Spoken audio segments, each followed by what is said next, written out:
Les retombées massives de la pandémie de Covid-19 sur l'économie du Maroc, de l'Algérie et de la Tunisie suscitent des envies d'Europe chez les jeunes, souvent déçus par ailleurs par la politique au Maghreb. Les jeunes rêvent d'émigrer en Europe, mais la France, l'Italie et l'Espagne montent au créneau face au spectre de l'immigration clandestine.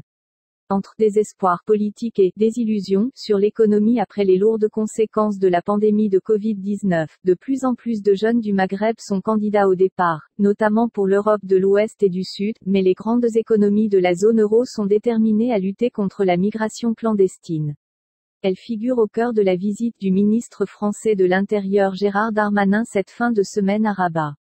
Elle était aussi en tête des priorités du chef du gouvernement espagnol Pedro Sánchez et de la ministre italienne de l'Intérieur Luciana Lamorgese lors de leur récent déplacement à Alger. L'Italie mène parallèlement des échanges très fermes avec Tunis, où le niveau des départs clandestins a atteint cet été un niveau sans précédent depuis 2011, année de la révolution tunisienne.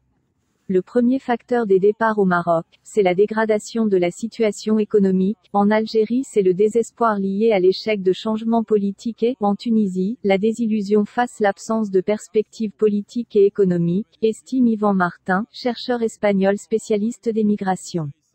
Selon une récente étude indépendante publiée à Dubaï, près de la moitié des jeunes du monde arabe envisagent de quitter leur pays, 47% en Afrique du Nord, dont un tiers en lien direct avec l'impact économique de la crise sanitaire. Merci beaucoup.